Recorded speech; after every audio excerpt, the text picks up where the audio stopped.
সাহস করতো না। এই বাংলাদেশে দরবেশকে দরবেশ আলহামদুলিল্লাহ আমি বানিয়েছিলাম। এই লোটাস কানাল থেকে আরম্ভ করে বিদ্যুতের যত চুরি বাংলাদেশে যে আওয়ামী লীগ সরকার একটা ফেসিস ছিল, সেটা আমি আপনাদের দোয়ায় আপনাদের বলার পার্থ বাংলাদেশে এটা মানুষের মুখে মুখে দিয়ে দিয়েছিলাম।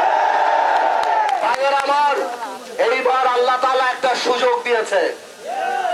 আমরা ইনশাআল্লাহ এইবার বাংলাদেশ জাতীয়তাবাদী দল বিএনপি, যে এখন তারেক রহমানের নেতৃত্বে আমাকে আস্থার সাথে ওনার আস্থায় আবার আমাকে দায়িত্ব দিয়েছে এই ভোলা সদরের মানুষের পাশে দাঁড়ানোর জন্য।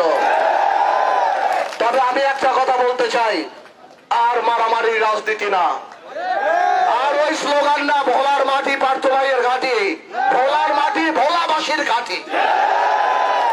আমরা কোনো মারামারি, সকল ভেদাভেদ ভুলে আমি একটা জিনিসে আহ্বান করব, আসুন আমরা ভোলাটাকে করি। আমাদের একটা কথাই হবে, না দলের না মার্কার, পার্থ ভাই জানি হয় সবার। আমরা কারো সাথে অন্যায় করতে চাই না, আমরা কোনো প্রতিশোধ দিতে চাই না। আমরা সবাইকে সাথে নিয়ে একটা সুন্দর মানবিক শান্তিপূর্ণ ভোলা করতে চাই, যেখানে চাঁদাবাজি হবে না, যেখানে লুট হবে না, যেখানে টেন্ডারবাজি হবে না, যেখানে সালিশ খেয়ে পয়সা খাওয়া হবে না। আমি আপনাদেরকে একটা কথা বলি, আমি ভোলাকে সিঙ্গাপুর বানাতে হয়তো পারবো না, তবে ইনশাল্লাহ আমার কোন আত্মীয় স্বজন নাই যারা টেন্ডারবাজি করে। আমার কেউ নেই, আল্লাহ আমার অনেক কিছু দিয়েছে। এইবার যদি সুযোগ পাই ইনশাল্লাহ মানুষের জন্য কাজ করে যাব। সকল হিংসা বিদ্বেষ ভুলে যে সবাইকে নিয়ে আমরা নতুন করে ভোলা করব। আমি আমার জামাতের ভাই, আমি আমার হাত পাখার ইসলামী আন্দোলনের ভাই, সকল রাজনৈতিক দল, সকল ধর্ম পেশা সবাইকে বলি, আপনারা যদি মনে করেন আমার যে যোগ্য প্রার্থী আছে আগামী নির্বাচনে ভোলাকে বা জাতীয় সংসদে প্রতিনিধিত্ব করার মতো, তাহলে আমাকে বলেন, আমি যে সেই ভোট তাকে দিব।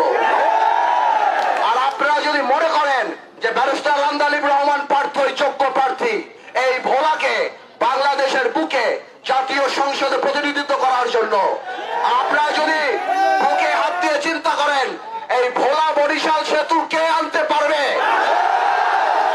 মেডিকেল কলেজের জন্য কে সংসদে দাঁড়িয়ে কে সরকারকে বলতে পারবে যে ভোলায় আমার সেতু দরকার, ভোলায় আমার মেডিকেল দরকার। বিশ্বাস করেন, দল মত নির্বিশেষে আসেন আমরা বলে যাই আমরা কে কোন দল করি। আসেন, অনেক হয়েছে এই জাতি বিভক্ত প্রক্রিয়া, এই দল সেই দল, মারামারি পিটাপিটি ঘাটি মাটি, চলেন একটা বার সবাই মিলা আমরা ভোলারে ঠিক করি। আমরা ভাইয়েরা আমার, আমি কোন মানুষের মনে রাগ জিদ ক্ষোভ নিয়ে কোনো ভালো কিছু করা যায় না।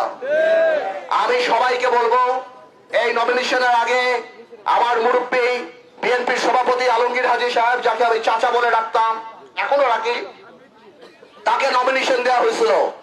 আলমগীর চাচা 17 বছর এই ভোলাতে অনেক কাজ করেছে। বিএনপির অনেক কন্ট্রিবিউশন, বিএনপির অনেক রক্ত ত্যাগ আছে এই ভোলাতে এই ফ্যাসিস্ট আমলের সময়।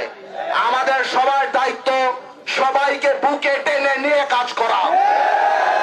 কোনোভাবেও বিএনপি বিজেপি ভাই ভাই ঐক্য ছাড়া কোনো উপায় নাই।